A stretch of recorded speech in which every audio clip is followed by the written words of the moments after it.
Hello friends, welcome to प्रतियोगिता दर्पण। मैं हूं प्रशांत। आज हम बात करने जा रहे हैं ग्रीन वॉशिंग के बारे में। सबसे पहले न्यूज़ देख लेते हैं। हाल ही में यूनाइटेड स्टेट्स बेस्ड एयरलाइन जो कि डेल्टा एयर है, डेल्टा एयर के ऊपर ग्रीन वॉशिंग के चार्जेस लगे और इनके ऊपर लॉसूट फाइल किया गया। आइए अब डिटेल से देख लेते हैं। सबसे पहले हम न्यूज़ देख लेते हैं। ये वॉशिंगटन पोस्ट का न्यूज़ है। Delta's carbon neutral pledge is green washing.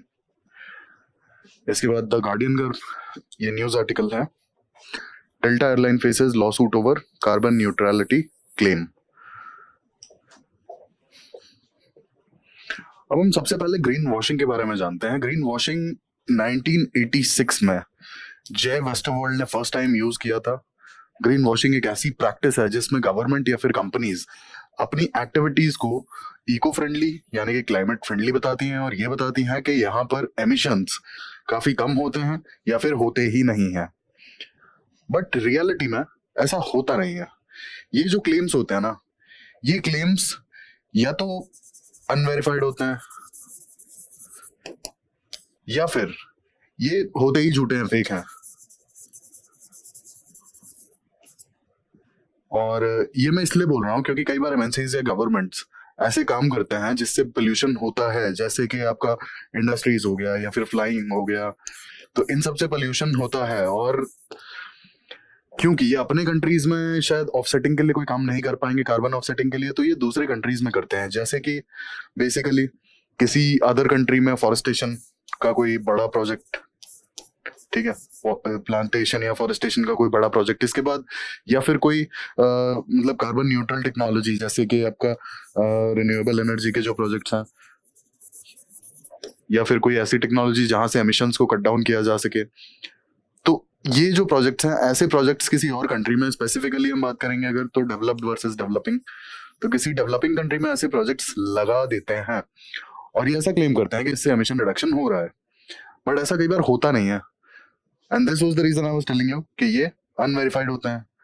क्योंकि अगर सपोज किसी भी कंट्री में कोई एक ऐसा प्रोजेक्ट लगाया और ये क्लेम करके लगाया कि हम इस पर्टिकुलर प्रोजेक्ट से एमिशन रिडक्शन करेंगे और होगा, फाइनली जो कार्बन एमिशन है वो कम होगा, बट क्या इसे मेजर करने का कोई तरीका है? एग्जैक्ट मेजर करने का कोई तरीका है? नहीं। तो बेसिकली ग्रीन वॉशिंग इज कि ऐसा क्लेम तो किया जाता है एक्टिविटीज के लिए कि उनसे एमिशन या तो हो ही नहीं रहा है या फिर कट डाउन हो रहा है, कम हो रहा है, और जो एक्टिविटीज हैं वो क्लाइमेट फ्रेंडली हैं। लेकिन रियलिटी में ऐसा होता नहीं है, क्योंकि जो क्लेम्स हैं, क्लेम्स एक्चुअल में या तो आप वेरीफाई कर नहीं सकते, और या फिर अगर आपने वेरीफाई कर भी लिया तो आपको बाद में पता पड़ेगा कि ये क्लेम जितना किया जा रहा है ना, उतना रिडक्शन होता नहीं है बेसिकली। और अगर उतना रिडक्शन हो नहीं रहा है तो ये सीधे सीधे मतलब कई बार होता है कि कंपनीज पलट जाती हैं, है ना, कि हमने जब मतलब कोई भी XYZ प्रोजेक्ट लगाया था या कोई भी XYZ फॉरेस्ट या एफॉरेस्टेशन का प्रोजेक्ट लगाया था तब इतना हो रहा था, क्योंकि बेसिकली इस पे क्रॉस क्वेश्चनिंग होती नहीं है, कोई यूनिवर्सल लॉ नहीं है, ठीक है। तो इसके वजह से ग्रीन वॉशिंग बेसिकली सिर्फ और सिर्फ अपनी एक्टिविटीज को क्लाइमेट फ्रेंडली बताना, जो कि एक्चुअल में डूबियस होता है, ऐसा होता नहीं है। That's what is green washing. अब ग्रीन वॉशिंग को अगर देखा जाए तो काफी सारे सेक्टर्स में ये प्रेवलेंट है। यहाँ हाल फिलहाल हम आज फ्लाइंग सेक्टर की बात करने वाले हैं, ठीक है, particularly flying sector as well as MNCs की बात करने वाले हैं। बट ये काफी सारे लाइक एक्टिविटीज में बहुत ज्यादा प्रेवलेंट है, बहुत ही ज्यादा कॉमन है। ग्रीन पीस की एक रिपोर्ट की माने तो फ्लाइंग सेक्टर में काफी ज्यादा ग्रीन वॉशिंग हुई है। हम आगे एग्जांपल्स भी देख लेंगे उसके। इसके अलावा इंडिया की अगर हम बात करें, इंडिया में ग्रीन वॉशिंग के लिए क्या कोई प्रोविजन है? हाँ जी, बिल्कुल है। ये एक अनफेयर ट्रेड प्रैक्टिस है अंडर कंज्यूमर्स प्रोटेक्शन एक्ट 2019। लेकिन अगेन यहाँ पे वही सवाल आता है, इसे इंप्लीमेंट कैसे किया जाएगा? ये जो क्लेम है, एक्चुअल में ये क्लेम सच है या नहीं है, कितना वैलिड है ये क्लेम और कितना वैलिड नहीं है, इसे आप मेजर कैसे करेंगे, इसे आप इम्प्लीमेंट कैसे करेंगे, ये एक बहुत बड़ा चैलेंज होता है, ठीक है। अब क्या ये पहली बार हो रहा है? बिल्कुल नहीं। जैसा कि मैंने आपको बताया, फ्लाइंग सेक्टर में भी ये हो चुका है। यहाँ पे एक आप आर्टिकल देख सकते हैं फाइनेंशियल टाइम्स का। UK watchdog bans Shell, Repsol and Petronas green washing ads. अब बेसिकली ये जो तीनों कंपनीज हैं, ये ऑयल की कंपनीज हैं और ये अपने प्रोडक्ट्स को ये बता के बेच रही थी कि हमारे प्रोडक्ट्स इको फ्रेंडली हैं, इनसे एमिशन नहीं होता है। Are you serious? Fossil fuel से एमिशन नहीं होगा? Is it possible? वही है ग्रीन वॉशिंग। अब अगर यहाँ मेजर एयरलाइंस की बात करें, कौन कौन सी मेजर एयरलाइंस हैं जो ऑलरेडी ग्रीन वॉशिंग में इंडल्ज रह चुकी हैं, तो सबसे पहले आती है KLM, नेदरलैंड्स की एक एयरलाइन है। देन आती है Ryanair, Air Canada, Swiss Airlines. इन सारी एयरलाइंस पे ऐसे ही पास्ट में एलिगेशंस लगाए जा चुके हैं। इसके अलावा ऑयल एंड मार्केटिंग कंपनीज पे भी हमने बात कर ली। तो ये ग्रीन वॉशिंग कोई बहुत नया फंडा नहीं है, हमने बहुत पहले से इसे देखते आ रहे हैं। और जैसा हमने देखा था कि 1986 में फर्स्ट टाइम इस टर्म को यूज किया गया था। अब अगर एयरलाइन के कंट्रीब्यूशन की बात करें, तो इंटरनेशनल एनर्जी एजेंसी की रिपोर्ट के अकॉर्डिंग एनर्जी सेक्टर में जितना CO2 का एमिशन होता है उसका 2% सिर्फ और सिर्फ फ्लाइंग की वजह से आता है। ये काफी बड़ा अमाउंट है। 2% पूरे एनर्जी सेक्टर का 2% सिर्फ और सिर्फ फ्लाइंग से आता है। अब इसके बाद एक और रिपोर्ट के अकॉर्डिंग 2050 तक यानी कि 2050 तक एयरलाइंस की जो एमिशन है ना, फ्लाइंग की जो एमिशन है, इसे एक्सपेक्ट किया जा रहा है कि ये 350 से लेकर के 700% तक राइज कर सकती है। इतना ज्यादा एमिशन में राइज होगा सिर्फ और सिर्फ फ्लाइंग की वजह से। अब अगर यहाँ पर हम लूप होल्स की बात करें, तो देखिए ऑब्वियस सी बात है कि ये ग्रीन वॉशिंग अगर इतनी बड़ी एमएनसीज कर पा रही हैं, तो ये सर्टेन क्लेम्स तो इनके पास कुछ वैलिड प्रूफ और सर्टेन एक्टिविटीज के क्लेम्स तो होंगे ना, तभी तो ये क्लेम कर पाते हैं कि हमारी एक्टिविटीज जो है क्लाइमेट फ्रेंडली है। ऐसा तो हो नहीं सकता कि कोई भी जाके मुंह उठा के और क्लेम कर लेगा कि हमारी एक्टिविटीज या हमारे प्रोडक्ट्स क्लाइमेट फ्रेंडली हैं। नहीं, उसके लिए कुछ तो चाहिए होगा, कोई प्रूफ तो चाहिए होगा, कुछ सब्सटैंशियल एविडेंस भी चाहिए होगा। तो एविडेंस इनके पास होते हैं, बट क्यों हम फिर भी ये ग्रीन वॉशिंग के केसेस देखते हैं? वो देखते हैं इसलिए क्योंकि यहाँ पे जो लूप होल्स होते हैं ना, इन एमएनसीज को वो लूप होल्स बहुत अच्छे से पता होते हैं। तो हम सबसे पहले बात करते हैं, एक लूप होल जो है वो कार्बन ऑफसेट की काउंटिंग और ट्रैकिंग का है। अब बेसिकली कार्बन ऑफसेट, आप किसी भी एमिशन को बैलेंस आउट करने के लिए अगर कोई एक्टिविटी करते हैं, that's what is carbon offset. जैसे अगर आप सपोज 1 एकड़ में फॉरेस्ट लगा देते हैं और उससे एक certain amount of CO2 cut down हो जाता है, तो वही हो गया आपका कार्बन ऑफसेट। बेसिकली आप एक तरफ एमिशन कर रहे हैं और एक तरफ उसे कट डाउन करने के लिए कोई एक्टिविटी, कोई स्टेप ले रहे हैं, that's what is carbon offset. Simple अगर हम लैंग्वेज में समझें तो। अब इसे मेजर करने का और काउंट करने का कोई पर्टिकुलर मैकेनिज्म नहीं है। कंपनीज जो क्लेम कर देती हैं वही सच मान लिया जाता है। यह सबसे बड़ा इसका लूप होल है।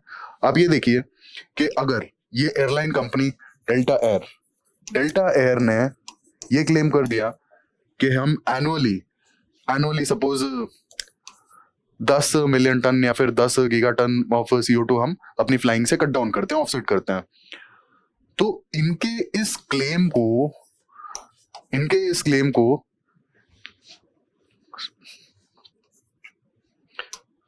वेरीफाई करने के लिए क्या कोई मैकेनिज्म है? नहीं। रीजन, इन्होंने अगर बता दिया कि हमने किसी XYZ कंट्री में काफी लार्ज एरिया में सपोज 100 एकर्स या फिर 100 हेक्टेयर्स में एफॉरेस्टेशन का एक प्रोजेक्ट लगाया है, इसके बाद हमने एक सर्टेन कंट्री में एक रिन्यूएबल एनर्जी का प्रोजेक्ट लगाया है, तो ये दोनों क्लेम्स अपने आप में सब्सटैंशियल है कि ये पर्टिकुलर एयरलाइन कार्बन ऑफसेटिंग के लिए काम कर रही है। ठीक है। लूप होल कहाँ आता है? लूप होल आता है यहाँ पे। आप रिन्यूएबल एनर्जी के प्रोजेक्ट से जो एमिशन हो रहा है तो आप उसे ना के बराबर मान सकते हैं, ऐसा होता नहीं है रियलिटी में, लेकिन आपने चलिए मान लिया। बट फॉरेस्ट को आप कैसे वेरीफाई करेंगे? अब यहाँ पे सबसे बड़ा जो लूप होल है ना, वो ये है कि ये जो वेरिफिकेशन होगा ये थर्ड पार्टी करेगी। तो ऑन पेपर हो सकता है कि ये 100 हेक्टेयर्स का फॉरेस्ट एग्जिस्ट करता हो, बट रियलिटी में हो ही ना। रीजन, थर्ड पार्टी इसे वेरीफाई करती है। ये सबसे बड़ा लूप होल है इसका। इसीलिए ये हम आए दिन ग्रीन वॉशिंग के जो एड्स हैं या फिर जो केसेस हैं ये देखते हैं। Verification process of buying and selling carbon credits, ये इसका दूसरा लूप होल है। अब बेसिकली कार्बन क्रेडिट, अगर कोई कंपनी, कोई MNC, जैसे एग्जांपल हम डेल्टा एयर का ही ले लेते हैं। डेल्टा एयर अगर अपना एमिशन रिडक्शन का कोई स्टेप लेना चाहती है, लेकिन अगर कोई प्रोजेक्ट में इन्वेस्ट नहीं कर पा रहे हैं वो, तो डायरेक्टली क्या करेंगे अपने एमिशन रिडक्शन के लिए? They will by carbon credits. मतलब ऑलरेडी किसी प्रोजेक्ट में किसी ने इन्वेस्ट किया होगा, वो उस कार्बन क्रेडिट को खरीद लेंगे और उस प्रोजेक्ट का जो भी कॉस्ट होगा वो उन्हें पे कर देंगे, दैट्स इट। ठीक है। तो कार्बन क्रेडिट हुआ ये इन्होंने अपना डायरेक्टली एमिशन रिडक्शन का क्लेम ले लिया। Basically carbon credit is a claim कि हमने एक, जैसे कार्बन क्रेडिट होता है तो एक कार्बन क्रेडिट का जो एमिशन रिडक्शन होता है it's 1 metric ton of CO2। इतना बेसिकली जो कार्बन ऑफसेट यानी कि CO2 एमिशन रिडक्शन होता है, that's what is carbon credit. अब क्योंकि ये डायरेक्टली कार्बन ऑफसेट के किसी प्रोजेक्ट में इन्वेस्ट नहीं कर सकते थे और उसे ओवरसी नहीं कर सकते थे, तो इन्होंने डायरेक्टली जाके कार्बन क्रेडिट्स बाय कर लिए। अब यहाँ पे होता क्या है, यहाँ प्रॉब्लम आता है वेरिफिकेशन का। क्यों? क्योंकि यहाँ पर मीडिएटर जो होते हैं ना, मीडिएटर्स बेसिकली इन कार्बन क्रेडिट की बाइंग और सेलिंग करवाते हैं। अब जो बाय कर रहा है, जैसे यहाँ इस केस में डेल्टा एयर ने बाय किया, डेल्टा एयर ने कार्बन क्रेडिट को बाय कर लिया, लेकिन इन्होंने क्रॉस वेरीफाई नहीं किया ना कि ये कोई प्रोजेक्ट जो है, जिस प्रोजेक्ट के लिए ये कार्बन क्रेडिट्स बाय कर रहे हैं, वो जेन्युइन है या वो रियल है, या वो सच में उतना ही कार्बन ऑफसेट करता है। ठीक है, 1 credit is equal to 1 metric ton CO2। तो ये जो कार्बन क्रेडिट है, इन्होंने क्रॉस वेरीफाई किया कि वो 1 मीट्रिक टन ही ऑफसेट करता है या नहीं करता है। क्यों? क्योंकि जो मीडिएटर होते हैं, मीडिएटर बेसिकली कई बार प्रोजेक्ट्स को, जो पर्टिकुलर प्रोजेक्ट्स होते हैं कार्बन रिडक्शन के लिए, उन्हें बहुत गलत तरीके से पोर्ट्रे कर देते हैं कि इसमें बहुत ज्यादा ऑफसेटिंग हो रही है, बहुत ज्यादा कार्बन रिडक्शन है। तो MNCs कई बार अपना टारगेट पूरा करने के लिए, उन्हें जो एमिशन रिडक्शन के टारगेट्स पूरे करने होते हैं, तो that's why they directly buy these carbon credits बिना क्रॉस वेरिफिकेशन के। और कई बार वो प्रोजेक्ट शायद ऑन पेपर से एग्जिस्ट करते हैं, होते भी नहीं है, और अगर होते भी हैं तो उतना सर्टेन रिडक्शन नहीं हो रहा होता है जितना क्लेम किया जाता है। तो ये हमने देखा दूसरा लूप होल। अब बेसिकली कार्बन क्रेडिट होता क्या है?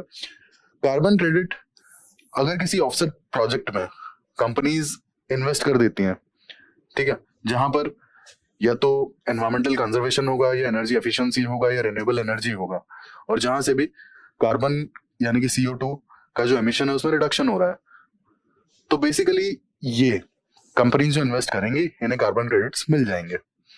Carbon credit basically amount of carbon dioxide जो उस पर्टिकुलर प्रोजेक्ट की वजह से रिमूव हुई है, जो अगर वो प्रोजेक्ट नहीं होता तो रिमूव नहीं हो पाती। Each carbon credit is equivalent to 1 metric ton of CO2, और कंपनीज अपने पर्टिकुलर एरियाज के लिए, एमिशन के लिए इसे यूज कर पाती हैं, जैसे कि एयरप्लेन ट्रैवल। अब एयरप्लेन या फिर इंडस्ट्रियल एमिशंस होना ही है, उसे रोका नहीं जा सकता, तो एटलीस्ट उसे बैलेंस आउट करने के लिए पर्टिकुलर कंपनी ने कार्बन क्रेडिट बाय कर लिया।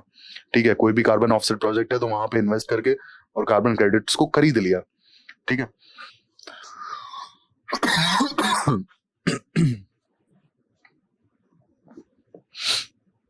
तो बेसिकली हुआ क्या कि फ्लाइंग से या फिर इंडस्ट्रीज से जो एमिशन हो रहा है कार्बन क्रेडिट के थ्रू, उससे बैलेंस आउट किया जा सकता है। एग्जांपल के लिए ऐसे समझते हैं, फ्लाइंग से suppose 100 metric ton CO2 emit होता है, और किसी फ्लाइंग कंपनी ने एटलीस्ट 40 कार्बन क्रेडिट्स यानी कि 40 मीट्रिक टन CO2 के कार्बन क्रेडिट्स खरीद लिए। तो जो नेट एमिशन होगा इस फ्लाइंग कंपनी का, इस लाइक एयरलाइन का, ये होगा 60 मीट्रिक टन। तो अगर आप एब्सोल्यूट टर्म्स में देखेंगे तो एमिशन रिडक्शन हो रहा है। जैसे इन्होंने कार्बन क्रेडिट परचेज किया, इनका एमिशन रिडक्शन हो चुका है, क्योंकि ये एमिट कर रहे हैं 100 मीट्रिक टन और इन्होंने कार्बन क्रेडिट खरीदे हैं 40 मीट्रिक टन के। तो जो इनका नेट एमिशन होगा वो होगा 60 मीट्रिक टन ऑफ CO2 यानी कि 60 मीट्रिक टन। तो इस तरीके से कार्बन क्रेडिट्स काम करते हैं कंपनीज के लिए। अब ऑन पेपर से आपने देख लिया कि कैसे उन्होंने एमिशन रिडक्शन किया। यही खेल है कार्बन ऑफसेटिंग का और कार्बन क्रेडिट्स का, कि कंपनीज एटलीस्ट अपने जो टारगेट्स होते हैं एमिशन रिडक्शन के वो दिखा पाती हैं, इसलिए ये इंपॉर्टेंट है। अब ग्रीन वॉशिंग की अगर हम नेगेटिव कॉन्सिक्वेंसेस की बात करें कि ग्रीन वॉशिंग से होता क्या है बेसिकली, तो यहाँ पे सबसे दिक्कत जो बड़ी आती है वो ये आती है कि ऑलरेडी ये मार्केट जो है बहुत इनफॉर्मल है। जैसा कि मैंने आपको बताया कि अगर ऑफसेटिंग के लिए कोई फॉरेस्ट का प्रोजेक्ट लगा है, ठीक है, कंपनीज ने वहां इन्वेस्ट कर दिया, वहां से अपने कार्बन क्रेडिट्स खरीद लिए, तो उसे वेरीफाई कैसे करेंगे? जैसा कि मैंने आपको बताया था कि वेरीफाई करने के लिए थर्ड पार्टी लाइक इन्वॉल्व होती है यहाँ पे, पहली बात। दूसरी बात, अब ये इनफॉर्मल एक्टिविटीज जो होती है ना, जैसे प्लांटेशन, फॉरेस्ट, इन सब से एक तो वेरिफिकेशन का प्रॉब्लम आता है, दूसरा एब्सोल्यूट टर्म्स में आप मेजर कैसे करेंगे कि इनसे कितना एमिशन रिडक्शन हो रहा है। दूसरा प्रॉब्लम आता है क्रेडिबिलिटी का।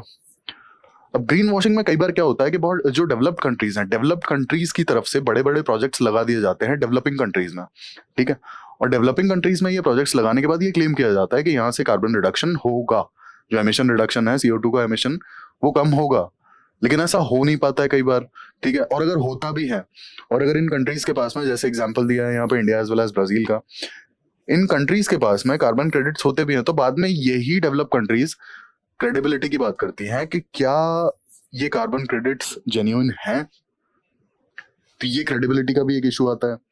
इसके बाद लैक ऑफ ट्रांसपेरेंसी प्रमोट कर सकता है ये ग्रीन वॉशिंग। कैसे?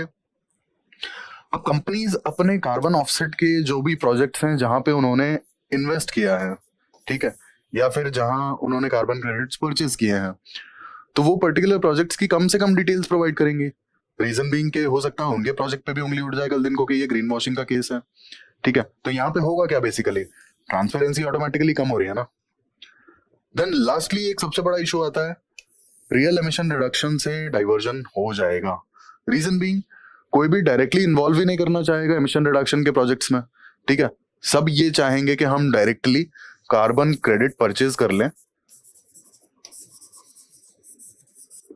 कार्बन क्रेडिट हम डायरेक्टली परचेज कर लें, बाकी उन्हें रियल एमिशन रिडक्शन से कोई फर्क किसी को पड़ेगा नहीं पड़ेगा। रीजन बीइंग, जैसा कि हमने देखा कि जो बहुत, एक तो ट्रांसपेरेंसी कम होती है, और दूसरा कि वेरिफिकेशन का बहुत बड़ा इशू आता है कि उस प्रोजेक्ट से एक्चुअल में, पहली बात तो कि वो पेपर ऑन पेपर है प्रोजेक्ट या फिर रियल है, दूसरी बात कि जितना एमिशन रिडक्शन उस पर्टिकुलर प्रोजेक्ट से क्लेम किया जा रहा है उतना हो भी पा रहा है या नहीं हो पा रहा है, तो ये इशू आता है। तो सारी जो कंपनीज होंगी, ऑब्वियसली बात है कि वो डाइवर्ट हो जाएंगी, उन्हें फर्क ही नहीं पड़ता कि रियलिटी में एमिशन कम हो रहा है या नहीं हो रहा है। उनके अकॉर्डिंग उन्होंने अपना जो भी टारगेट था, जो भी लायबिलिटी थी, वो कार्बन क्रेडिट परचेज करके उसे पूरा कर दिया, दैट्स इट। अब यहाँ पे वे फॉरवर्ड की बात आती है कि वे फॉरवर्ड में हम क्या सोच सकते हैं। सबसे पहला अगर हम बात करेंगे तो जो कार्बन क्रेडिट का वेरिफिकेशन का जो प्रोसेस है बेसिकली प्रोजेक्ट्स का, ठीक है, कार्बन क्रेडिट्स का है, कार्बन ऑफसेटिंग के जो प्रोजेक्ट्स हैं उनका वेरिफिकेशन बहुत ही कॉम्प्लेक्स प्रोसेस हो जाता है। तो इस वजह से यहाँ पे थोड़ा transparent as well as better regulation की नीड है।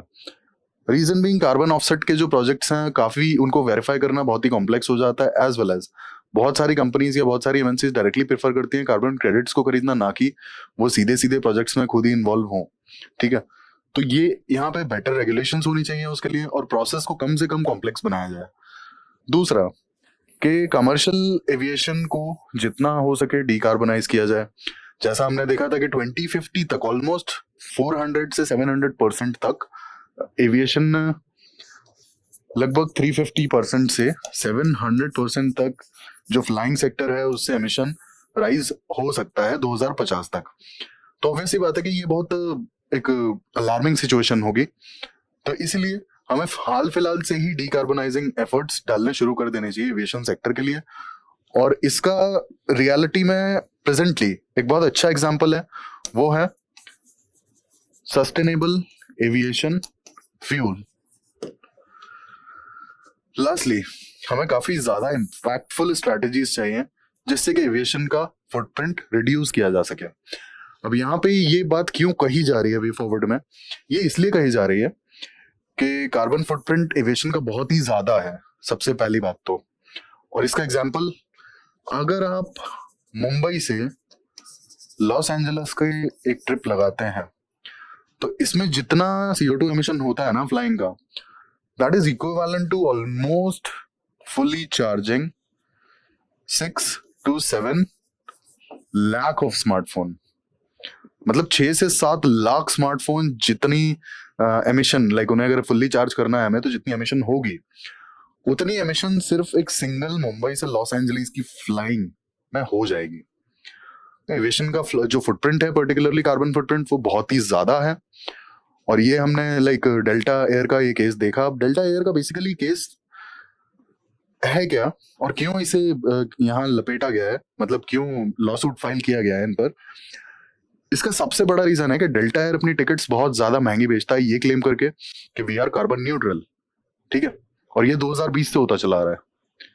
तो आप समझ सकते होंगे कार्बन फुटप्रिंट जब एविएशन का बहुत हाई है, और उस केस में अगर ये क्लेम करते हैं कि वी आर कार्बन न्यूट्रल, तो एक इंटीग्रिटी होती है किसी भी इंसान की, कॉन्शियस होता है, सभी को ये लगेगा why to make more emissions, let's fly with carbon neutral airline.